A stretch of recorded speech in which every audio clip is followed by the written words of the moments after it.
بسم اللہ الرحمن الرحیم۔ السلام علیکم۔ پروگرام اختلاف رائے کے ساتھ میں ہوں افتخار کاظمی، اور بڑی خبر یہ ہے کہ خان صاحب نے خیبر پختونخوا اسمبلی توڑنے کا فیصلہ مؤخر کر دیا ہے، لیکن خان صاحب نے یہ بھی دعویٰ کیا کہ اب وزیر اعظم شہباز شریف کو اعتماد کا ووٹ لینا ہوگا، اور تیسرا انہوں نے یہ کہا ہے کہ فوج ان لوگوں سے معافی مانگے جن پر تشدد کیا گیا ہے۔ یہ خبر میں نے کل آپ کو اپنے ویلاگ میں دی تھی کہ خیبر پختونخوا اسمبلی بچانے کا فیصلہ کر لیا، کیونکہ خان صاحب کو یہ شبہ ہے کہ پنجاب اسمبلی توڑنے کے بعد اگر انہوں نے خیبر پختونخوا اسمبلی توڑ دی تو ان کے اوپر بہت ساری مصیبتیں آفات آئیں گی اور ان کو ہینڈل نہیں کر پائیں گے۔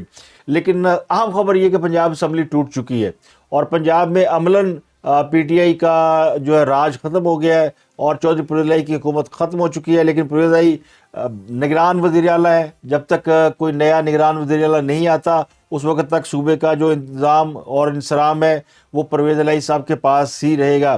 لیکن زمان پارک آہستہ آہستہ اجڑنا شروع ہو گیا ہے، اور زمان پارک کی رونقیں ماند پڑنا شروع ہو گئی ہیں۔ یہ کیوں ہوا ہے یہ آپ کے ساتھ شیئر کریں گے، لیکن ایک اور بڑی خبر یہ کہ نواز شریف میدان میں آ گئے ہیں، اور نواز شریف نے اپنی پارٹی کو ہدایت کی ہے کہ الیکشن لڑیں، تیاری کریں، اور مکمل طور پر پنجاب میں مسلم لیگ نون جو ہے وہ کھل کر الیکشن لڑے گی اور مقابلہ کرے گی۔ پنجاب مسلم لیگ نون کا گڑھ سمجھا جاتا ہے، لیکن کیا مسلم لیگ نون نواز شریف کے بغیر یہ الیکشن جیت پائے گی، کامیاب ہو پائے گی؟ یہ ملین ڈالر کویشچن ہے، کیونکہ نواز شریف واپس نہیں آ رہے۔ نواز شریف نے وطن واپسی کا فیصلہ مؤخر کر دیا، مریم نواز واپس آ رہی ہیں، تو نواز شریف کا ان حالات میں واپس نہ آنا کیا مسلم لیگ نون کے ووٹ بینک پہ کوئی گہرا اثر ڈال سکتا ہے؟ کیونکہ اس نواز شریف کے اس بیان کے بعد کہ وہ وطن واپس نہیں آ رہے، عمران خان صاحب کو ہلا شیری مل گئی ہے۔ عمران خان صاحب شیر ہو گئے۔ عمران خان صاحب نے یہ سمجھ لیا، اور بلکہ انہوں نے دعویٰ کر دیا کہ نواز شریف جو ہے وہ کبھی بھی واپس نہیں آئیں گے اور ہمیشہ باہر ہی رہیں گے۔ تو ان کے ان دعووں کے پیچھے کیا سوچ ہے، اور کیا نواز شریف نے خود کو پل آؤٹ کر لیا سیاست سے، اور وہ سمجھتے ہیں کہ سیاست جو ہے اب ان کی جو اگلی نسل ہے ان کو کرنی چاہیے، اور وہ پیچھے بیٹھ کر صرف ہدایت کاری کے فرائض سر انجام دیں گے؟ تو یہ ان کے ووٹر اور سپورٹر کے لیے خاصی مایوسی کی بات ہے۔ دوسری خبر یہ ہے کہ کراچی میں ایم کیو ایم پاکستان جو ہے وہ الیکشن میں حصہ نہیں لے رہی، تو ایم کیو ایم پاکستان اور ایم کیو ایم لندن جو ہے وہ ایک پیج پر آ گئی ہیں، اور ایک طویل عرصے کے بعد ایم کیو ایم لندن اور ایم کیو ایم پاکستان کے خیالات میں یکسانیت پائی جاتی ہے۔ دونوں نے بلدیاتی الیکشن کا بائیکاٹ کر دیا۔ سندھ کے کچھ شہری علاقوں میں حیدرآباد اور کراچی سمیت آج بلدیاتی الیکشن ہو رہے ہیں، اور ایم کیو ایم اس میں حصہ نہیں لے رہی۔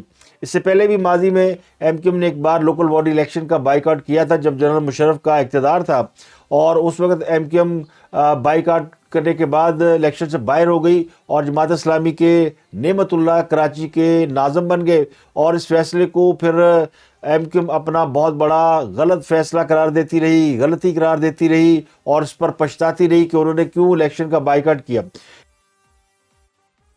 اس بار پھر ایم کیو ایم نے کیا وہی غلطی دہرا دی ہے اور الیکشن کا بائیکاٹ کر دیا ہے، یا پھر ایم کیو ایم نے یہ سمجھ لیا، ایم کیو ایم پاکستان نے، کہ اب انہیں کوئی روک ٹوک نہیں، اپنے فیصلے آزادانہ طریقے سے کر سکتے ہیں؟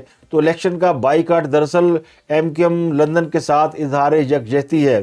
کیا کہیں ایم کیو ایم لندن اور ایم کیو ایم پاکستان بھی ایک ہونے جا رہے ہیں، یا پھر الطاف حسین جو ہے دوبارہ جو ہے وہ فارم میں آ رہے ہیں، یا ان کی جماعت انہیں دوبارہ ایکسیپٹ کر رہی ہے؟ پاکستان میں ان کے وہ لوگ جو کہ کسی دباؤ کی وجہ سے یا حالات کی وجہ سے ایم کیو ایم لندن سے علیحدہ ہو گئے تھے، وہ دوبارہ الطاف حسین سے رجوع کر سکتے ہیں، یا اس قسم کے کوئی حالات پیدا ہو رہے ہیں؟ تو بظاہر یہ لگتا ہے کہ یہ لندن کو ایک پیغام دیا گیا ہے کہ جس طرح ایم کیو ایم لندن نے الیکشن کا بائیکاٹ کر دیا ہے، ایم کیو ایم پاکستان بھی اپنے جماعت کے فاؤنڈر قائد الطاف حسین کے اس اعلان پر عمل کرتے ہوئے الیکشن سے باہر نکل گئی ہے۔ ورنہ الیکشن سے باہر نکلنے کی اور کوئی بڑی وجہ نظر نہیں آتی، حلقہ بندیاں کوئی طرح بڑا ایشو نہیں ہے جس کو بنیاد بنا کر الیکشن کا بائیکاٹ کیا جائے۔ تو اب میدان کھل گیا، اب پی ٹی آئی اور جماعت اسلامی کے لیے میدان کھل گیا، اور ان کے لیے ان علاقوں میں الیکشن لڑنا اور جیتنا آسان ہو گیا ہے۔ اگر تو ایم کیو ایم لندن اور M Q M Karachi M Q M Pakistan کی اپیل پر الیکشن کا بائیکاٹ کیا جاتا ہے تو پھر تو صورتحال بہت مختلف ہوگی۔ ووٹر ٹرن آؤٹ یہ بتا دے گا کہ کراچی کیا ایم کیو ایم کے ساتھ ہے یا ان کے مخالفین کے ساتھ ہے۔ تو اب مہاجر کمیونٹی نے آلموسٹ اپنے آپ کو بالکل الگ کر لیا ہے، تو ایم کیو ایم نے بنیادی طور پر کراچی کے الیکشن کو ریفرینڈم میں تبدیل کر دیا ہے، اور یہ فیصلہ کرے گا کہ کراچی کا مینڈیٹ جو ہے وہ ایم کیو ایم کے پاس ہے، ایم کیو ایم پاکستان کے پاس ہے یا ایم کیو ایم لندن کے پاس ہے. لیکن اس کی دو صورتیں ہو سکتی ہیں. ایک تو یہ کہ ووٹ ایم کیو ایم کا ہے، چاہے وہ ایم کیو ایم لندن ہو اور ایم کیو ایم پاکستان ہو، اور اگر M Q M London boycott کا اعلان کرتی اور M Q M Pakistan election لڑتی اور ووٹر ٹرن آؤٹ یہی رہتا ہے جو اس وقت نظر آ رہا ہے کہ بہت کم ہے، تو پھر اس کو ایم کیو ایم پاکستان کی ناکامی سمجھا جاتا. تو ایم کیو ایم پاکستان نے اس میں سے اپنے آپ کو پل آؤٹ کر لیا ہے کہ ایم کیو ایم لندن کی جانب سے بائیکاٹ کے اعلان کے بعد انہوں نے حلقہ بندیوں کو جواز بنا کر الیکشن نہیں لڑا. تو پھر یہ بائیکاٹ کی جو اپیل ہے یہ ایم کیو ایم پاکستان کی طرف سے بھی سمجھی جائے گی.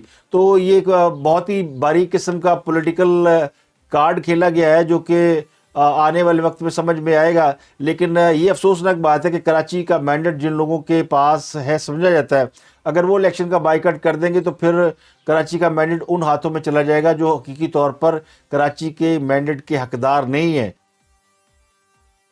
اس کے علاوہ ایک اور موٹیویشنل اسپیکر قاسم علی شاہ، ان کے بارے میں پی ٹی اے کے لوگ ٹرول کر رہے ہیں، اور یہ عمران خان سے ملنے گئے تھے. قاسم علی شاہ ان کا انٹرویو کیا، پھر اس کے بعد ان سے پوچھا کہ لیڈر کیا ہوتا ہے، تو خان صاحب نے اس پر اپنا کوئی مدلل جواب دینے کی بجائے خان صاحب نے دائیں بائیں لیفٹ رائٹ اور اپنی پرانی تقریر کا ایک ٹوٹا نکال کے ان کو سنا دیا. اس نے وہ کلپ اپلوڈ کر دیا. اس کے بعد اس نے پوچھا کہ مجھے ٹکٹ مل جائے گا، تو اس کا بھی جواب خان صاحب نے دے دیا ان کو، اور جس سے لگا کہ کوئی بھی خان صاحب سے ملنے جائے ان کی چار تعریفیں کرے تو ان کو ٹکٹ مل سکتا ہے. تو یہ دونوں چیزیں ان کی کمزوری کی علامت بن کر سامنے آئی.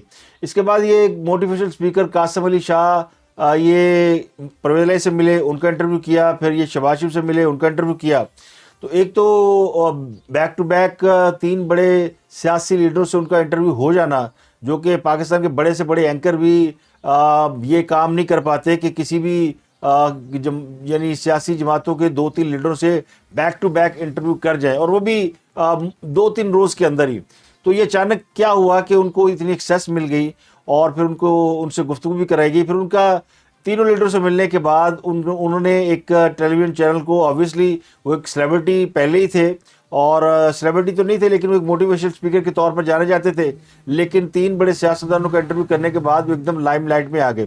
تو پھر ان کو بڑے ٹیلی ویژن چینل نے بھی اپنے پروگرام میں لے کر ان سے بات کرنے کی کوشش کی کہ انہوں نے ان تینوں رہنماؤں کو کیسا پایا، کیونکہ یہ صحافتی تقاضوں کے بالکل عین مطابق ہے کہ کوئی بھی اینکر اگر کسی بڑی شخصیت کا انٹرویو کرتا ہے اور وہ اپنے انٹرویو میں سوال جواب تو کرتا ہے، لیکن اس کے بارے میں اس کی اپنی کیا رائے ہے یہ پوچھنے اور بتانے کا حق جو ہے وہ جرنلسٹ کو ہوتا ہے. تو اسی لیے ان سے سوال پوچھا گیا ایک پروگرام کے اندر کہ انہوں نے ان میں سے کس کو کیسا پایا. تو انہوں نے بڑا کلیئر سا جواب دے دیا.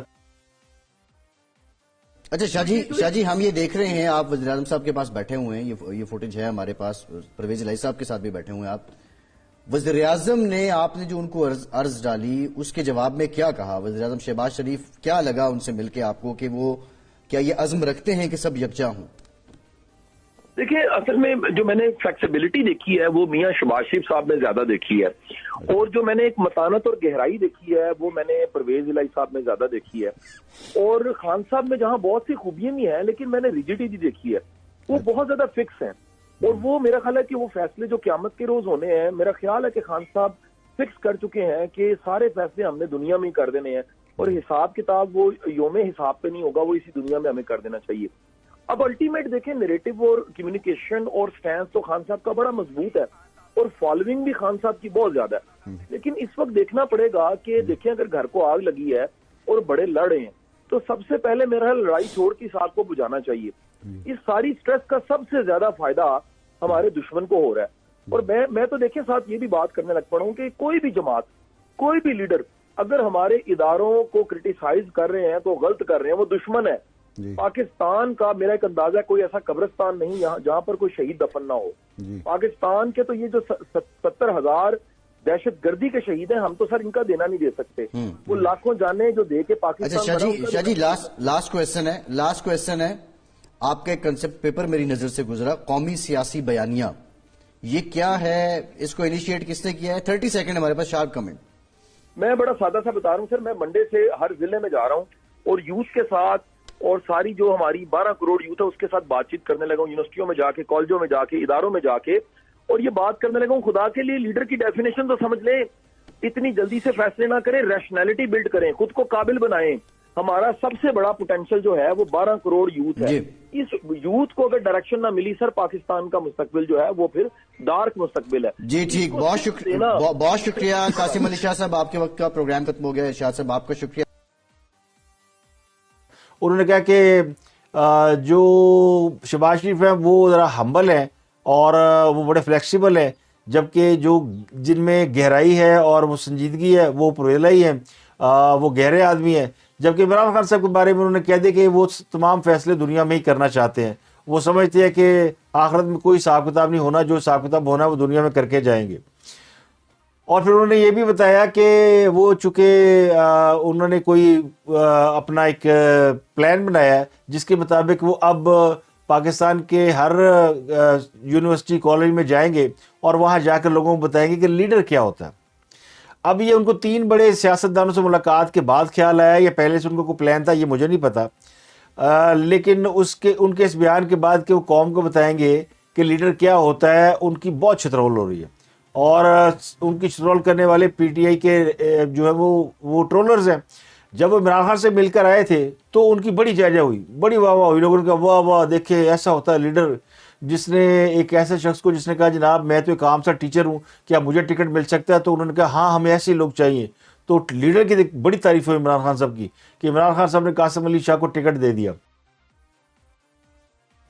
لیکن جب قاسم علی شاہ نے یہ بات کر دی کہ عمران خان صاحب تھوڑے دنیا کے فیصلے دنیا میں چاہتے ہیں اور ان کا آگے کی اوپر کوئی زیادہ ایمان نہیں ہے، تو اس پر ان کی جو ہے نا وہ لتھپیٹ شروع ہو گئی ہے اور ان کو برا بھلا کہا جا رہا ہے. اور ان کی یعنی جتنی ان کی تعریفیں چند روز پہلے ہو رہی تھی، بلکہ چند گھنٹے پہلے ہو رہی تھی، وہ اچانک گالم گلوچ میں بدل گئی ہے. تو گالم گلوچ بریگیڈ کا رخ اب قاسم علی شاہ کی طرف ہو رہا ہے. میری رائے کے مطابق تو اس نے کوئی غلط کام نہیں کیا اور اس نے اپنی رائے کا اظہار کیا ہے اور اس کو اپنی رائے کے اظہار کا حق ہے. وہ عمران خان سے بھی ملا اور وہ شہباز شریف سے بھی ملا، وہ پرویز الہی سے بھی ملا، وہ کسی اور سے بھی مل سکتے ہیں. اور انہوں نے کوئی اگر سوال پوچھے ہیں، اگر وہ اپنے بارے میں اگر وہ چاہتے ہیں، وہ سمجھتے ہیں کہ، بلکہ یہ سوال تو عمران خان سے پوچھنے کی کوئی جرت نہیں کرتا نا. عمران خان صاحب سے آج تک کس نے پوچھا کہ جناب لیڈر کیا ہوتا ہے، ویژن کیا ہوتا ہے؟ عمران خان صاحب ان سوالوں کا جواب دے نہیں سکتے. عمران خان صاحب اس لیے تو وہ اپنے من پسند صحافیوں سے ملتے ہیں، لیکن جب بھی انہوں نے اس لمٹ کو کراس کیا ہے، یعنی اپنے من پسند اور وہ کہتے ہیں سکھلائے ہوئے صحافیوں کے علاوہ کسی سے ملنے کی کوشش کی ہے، تو پھر اسی طرح کا تماشا کریٹ ہوتا ہے اور یہ تماشا کریٹ ہو گیا. اور اب وہ جو ہے ان کی یعنی قاسم علی شاہ کی بینڈ بج رہی ہے اور وہ کہہ رہے ہیں یہ رانگ نمبر ہے جی، یہ تو دانشور ہی نہیں ہے، یہ تو فلاں کی کتابیں پڑھ کر دانشور بن گیا. بھی کتابیں پڑھ کے بندہ دانشور بنتا ہے؟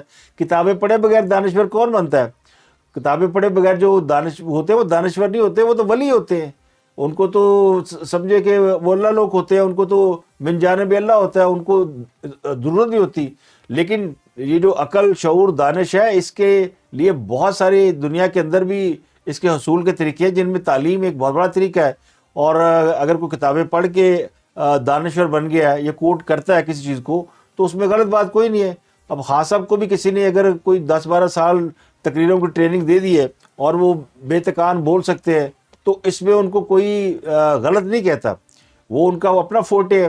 تو عمران خان صاحب کے آپ خلاف بات کریں پھر دیکھیں آپ کی بینڈ کیسے بج. تو اسی طرح بیچارے قاسم علی شاہ کی بینڈ بج رہی ہے اور اس بیچارے نے غلطی یہ کی کہ اس نے پہلے عمران خان کا انٹرویو کیا اور پھر عمران خان صاحب کے بارے میں رائے دے دی. رائے دینے کا حق نہیں ہے عمران خان صاحب کے بارے میں کسی کو. عمران خان صاحب تو توبہ نعوذ باللہ خدا نہ خواستہ وہ بڑی مقدس شخصیت ہے، بڑی مقدس گائے ہیں، ان کے بارے میں آپ کچھ نہیں کہہ سکتے. بیچارے اچھے خاصے دانشور تھے اور لوگوں نے ان کو بلائنڈلی فالو کیا ہوا تھا. اب پی ٹی آئی والے ان کو رانگ نمبر قرار دے کے ان کو ان فالو کر کے ان کی تصویروں پہ وہ کراس مار کے کوئی نئی بات تو نہیں ہے. وہ اس طرح کی حرکتیں کرتے رہتے. وہ سعید چودھری کل ایک واقعہ سنا رہے تھے، میں نے سنا تو نہیں لیکن میں نے کچھ لوگوں سے یعنی سنا ہے. میں نے سعید چودھری کو تو نہیں سنا لیکن میں نے کچھ ان کے پڑھے ہیں ٹویٹس پہ جو لوگ ان کے اوپر کمنٹ کرتے ہیں کہ انہوں نے کئی واقعہ سنایا کہ عمران خان صاحب سے ایک روحانی شخصیت ملنے گئی تو عمران خان صاحب ان سے کچھ 6-7 خواتین کے بارے میں پوچھتے رہے. انہوں نے نہ اپنے بارے میں پوچھا نہ اپنے فیوچر کے بارے میں پوچھا, بس خواتین کے بارے میں پوچھتے رہے کہ وہ کیسی وہ کیسی وہ کیسی.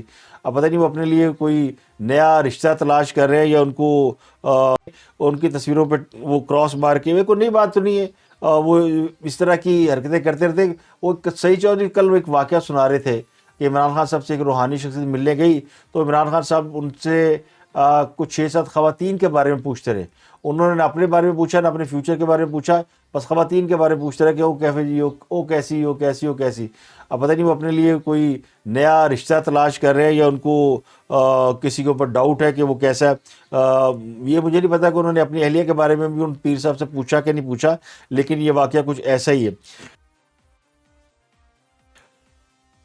ایک تصویر وائرل ہوئی ہے جنرل باجوہ صاحب کی, جہاں وہ ٹریفک سگنل پر کھڑے ہیں اور ظاہر ہے وہ فوج میں نہیں ہے تو آرمی چیف کی وردی تو انہوں نے نہیں پہنی ہوگی, تو وہ سادہ لباس میں کھڑے ہیں, پینٹ کوٹ میں کھڑے ہیں اور کوئی شخص ان کے پاس کھڑا ہے. یہ تصویر ویڈیو بڑی وائرل ہوئی ہے, تصویر نہیں ہے. اس ویڈیو کو دیکھ کر تو یعنی جو ان کے مخالفین ہیں خاص کر تحریک انصاف, وہ تو ان کو تو آگ لگی ہوئی ہے. ویڈیو وائرل کیوں کی گئی ہے, اس کے پیچھے مقصد کیا یہ تو نہیں معلوم. ایک تو یہ بات کچھ لوگ کہہ رہے تھے کہ جنرل باجوہ بڑے سٹریس میں ہیں اور وہ پاکستان سے چلے گئے, تو یہ بات تو دوسرے کہ وہ پاکستان سے باہر گئے ہوئے ہیں اور شاید دبئی میں UAE میں کسی جگہ پر وہ گئے ہیں, لیکن ان کا سٹریس اس طرح کا نظر نہیں آ رہا جس طرح کا سٹریس بیان کیا جا رہا تھا کہ وہ شاید پچھتاوے کی آگ میں جل رہے ہیں کہ انہوں نے بڑا گناہ کبیرہ کر دیا کہ عمران خان صاحب کو اقتدار سے باہر نکال دیا ہے. انہوں نے ایک بہت بڑا گناہ کر دیا ہے کہ ایک بڑے ولی صفت انسان کو جو کہ شاید کسی اور اس سے بھی اوپر ایک منصب پر بیٹھنے والا تھا, اس کو اقتدار سے باہر نکالنے کی غلطی کر دی ہے, فاحش غلطی کر دی ہے, بلکہ گناہ کبیرہ کر دیا. تو خان صاحب کو اقتدار سے نکالنے کا جو گناہ ہے وہ باجوہ صاحب پہ ڈالا جاتا ہے, اور خان صاحب کو باجوہ صاحب اب نہیں بھولتے. خان صاحب کو باجوہ صاحب اتنے یاد ہے کہ ابھی بھی وہ انٹرویو میں یہ کہتے ہیں کہ جی میں نے تو باجوہ کو ایکسٹینشن دینا نہیں چاہتا تھا, مجھے تو لوگوں نے کہا آ کے کہ باجوہ صاحب کہہ رہے ہیں کہ جی مجھے ایکسٹینشن نہیں ملے گی تو پھر میں آگے نہیں چل سکتا. اور پتہ نہیں انہوں نے کیا چل رہا تھا یا باجوہ صاحب ان کو کیا پیغام بھیجا, اور جبکہ جو ہمارے ذرائع ہے یا جو کوٹ ہو چکا ہے میڈیا کے اندر, رپورٹ ہو چکا ہے, وہ یہ بتاتا ہے کہ جنرل باجوہ ایکسٹینشن نہیں لینا چاہتے تھے, ان کو ایکسٹینشن دی گئی. ندیم افضل چند جو وزیر اعظم کے معاون خصوصی تھے, بعد میں انہوں نے یہ پارٹی چھوڑ دی, انہوں نے بھی یہ انکشاف کیا تھا کہ جنرل باجوہ اس بات پر راضی نہیں تھے کہ ان کو ایکسٹینشن دی جائے, لیکن انہوں نے ایکسٹینشن دے دی. اب جنرل باجوہ جانے اور عمران خان جانے, لیکن وہ کہتے ہیں نا کہ عمران خان صاحب وہ ان کو بھول نہیں پا رہے اور وہ ان کے لیے ایک ناسور بن کے رہ گئے جو بار بار یاد آتے ہیں کہ نہیں میں نے کڈیا سی. تو تحریک انصاف کے سربراہ عمران خان صاحب نے کہا ہے کہ شہباز شریف صاحب کو اعتماد کا ووٹ لینا ہوگا. جنرل باجوہ کہتے تھے توسیع نہ ملی تو مشکل ہوگی, 6 گواہ ہیں, کسی سے بھی پوچھ لیں, باجوہ توسیع ملنے پر بدل گئے ہیں. PDM اور اسٹیبلشمنٹ کو سمجھ نہیں, اب وقت بدل گیا ہے. اتحادی حکومت کے بڑے مسائل ہوتے ہیں, میرے لیے یہ عذاب تھا. اسٹیبلشمنٹ اور میرا انٹرسٹ ایک ہے. سری لنکا اور مصر کی طرح ملک نیچے جاتا ہے تو سب سے پہلے اسٹیبلشمنٹ کا نقصان ہوگا اور مصالحت کی ضرورت ہے. ڈرا دھمکا کر آپ ملک کو بنانا ریپبلک بنا رہے ہیں. خیبر پختونخوا اسمبلی 1 ہفتے میں تحلیل ہو جائے گی. پرویز الہی نے غیر مشروط ساتھ دیا, ذمہ داروں کو معافی مانگنی چاہیے, بدلہ لینے کا شوق نہیں, اپریل میں الیکشن ہو جائیں گے. یہ دیا ہے انٹرویو عمران خان صاحب نے. تو FI نے ایک صحافی شاہد اسلم کو گرفتار کیا جن کا تعلق بتایا جاتا ہے جنرل باجوہ کے حوالے سے, جو ان کے ایسٹس لیک ہوئے تھے اس خبر کے حوالے سے بتایا جاتا ہے. تو FIA انہوں نے 2 روز قبل گرفتار کیا تھا. کل ان کا ریمانڈ لیا گیا. ان کی گرفتاری کے پیچھے وجہ کیا ہے, کہانی کیا ہے. شاہد اسلم بڑے کریڈیبل قسم کے جرنلسٹ ہیں اور ایسے لوگوں کی گرفتاری سے حکومت کی ساکھ پر سوال اٹھتا ہے. شاہد اسلم کے بارے میں بہت سے لوگ بات کر رہے ہیں اور بہت سے لوگ یہ سمجھتے ہیں کہ ان کو ناجائز گرفتار کیا گیا ہے, اور صحافی کا کام خبر لینا ہوتا ہے, اور خبر لینے کے لیے کسی صحافی نے کسی FBR کے بندوں سے رابطہ کیا تو اس میں غلط بات کیا ہے، لیکن ان کو اٹھا لیا گیا، اور کل FIA نے ان کا موبائل لینے کی کوشش کی تو انہوں نے بتایا کہ میرا موبائل اور میرا پاسورڈ مانگا جا رہا ہے جو میں ان کو نہیں دوں گا، کیونکہ صحافی کہ موبائل میں ظاہر ان کے کچھ اہم معلومات ہوں گی، کچھ اہم انفارمیشن ہوگی، اور یہ جرنلسٹ کا کام ہوتا ہے۔ جرنلسٹ جو ہے وہ چھوٹا موٹا جاسوس بھی ہوتا ہے، لیکن جس خبر کو ایکسپلور کرنے پہ انہیں شاباش ملنی چاہیے تھی اس پر ان کو وہ زیر عتاب ہے اور ان کو گرفتار کر لیا گیا ہے۔ تو ان کا باجوہ ٹیکس ریکارڈ سے یا باجوہ لیک سے کوئی تعلق نہیں ہے۔ اور ایک اور خبر ہے کہ ادویات کی قیمتوں میں 110%، اور ایک اور خبر ہے کہ جان بچانے والی ادویات کی قلت ہو گئی ہے، اور یہ تقریباً 110 ادویات ہیں جن کے بارے میں بتایا جاتا ہے کہ ان کی چونکہ قیمتیں نہیں بڑھائی گئیں اور وہ ان کی کاسٹ زیادہ ہے، اس لیے وہ بازار میں سستے داموں بیچنا ممکن نہیں رہا تو ان کی پروڈکشن بند کر دی گئی ہے۔ تو اب فیصلہ یہ کیا گیا کہ ان 110 ادویات کی قیمتیں بڑھا دی جائیں۔ ویسے یہ ڈرگ مافیا کا بھی پرانا طریقہ ہے کہ وہ کسی بھی دوا کو مارکیٹ میں شارٹ کرنے کے لیے اسی قسم کا آرگومنٹ دیتے ہیں کہ جی وہ اس کی کاسٹ زیادہ ہے اور ہم بیئر نہیں کر پا رہے، اور پھر اس دوا کی جب بازار میں سپلائی بند ہوتی ہے تو پھر اس کی وجہ سے مریضوں کو علاج میں مشکلات پیش آتی ہے۔ تو یہ بھی بلیک میل کرنے کا ایک طریقہ ہے جو کہ نظر آ رہا ہے کہ حکومت کو بلیک میل کرنے کے لیے جان بچانے والی ادویات کی جان بوجھ کر مارکیٹ میں قلت پیدا کی گئی ہے، اور اب یہ ادویات جو ہے وہ ان کی قیمت بڑھا دی جائے گی تو یہ پھر مارکیٹ میں دستیاب ہوں گی۔ رانا ثناء اللہ کو نواز شریف نے لندن بلا لیا ہے اور اسے کہا کہ لندن آئے اور بیٹھ کے الیکشن کی پلاننگ کرتے ہیں۔ پتہ نہیں انہوں نے الیکشن کی پلاننگ کرنے کے لیے بلایا یا ڈانٹنے کے لیے بلایا کہ پنجاب اسمبلی چ کی کیتا جی، کیونکہ پنجاب اسمبلی کے بارے میں تو اطلاع تھا نا کہ رانا ثناء اللہ نے یقین دلایا تھا کہ جی بہت سارے لوگ جو ہیں وہ ہمارے ساتھ ہیں اور ہم پنجاب میں اپنی حکومت بنانے میں کامیاب ہو جائیں گے۔ رانا ثناء اللہ نے یہ یقین دہانی شاید عطا تارڑ کے کہنے پہ بنائی ہوگی، دی ہوگی، اور اب وہ چونکہ یہ مکمل ذمہ داری جو پنجاب میں کولیپس ہوا ہے اس کی ذمہ داری رانا ثناء اللہ صاحب پہ ڈالی جا رہی ہے، اور یہ کہا جا رہا ہے کہ جی یہ ٹاسک رانا ثناء اللہ کو دیا گیا تھا کہ وہ جو حکومت کے لوگ ٹوٹنا چاہتے ہیں یا جن کو وہ توڑ سکتے ہیں ان کو توڑ لے۔ تو رانا ثناء اللہ صاحب نے بتایا تھا کہ جی 20-25 لوگ ایسے ہیں جو کہ پرویز الہی صاحب کو ووٹ نہیں دیں گے، تو اور انہوں نے یہ بھی بتایا تھا کہ پرویز الہی صاحب جو ہے وہ بھی اسمبلی توڑنے کی سمری پر دستخط نہ کرے۔ تو یہ دونوں باتیں درست ثابت ہوئی۔ دوبارہ رانا ثناء اللہ صاحب لندن جا رہے ہیں اور پھر اب پتہ نہیں لندن سے انہیں ڈانٹ پڑتی ہے یا پھر اگلے الیکشن کے لیے کوئی ٹاسک ملتا ہے۔ تو اب تک کے لیے اتنا ہی، آپ سے ملاقات ہوتی ہے اگلے ولاگ میں۔ اپنا گرد و نواح کے لوگوں کا بہت خیال رکھیے گا۔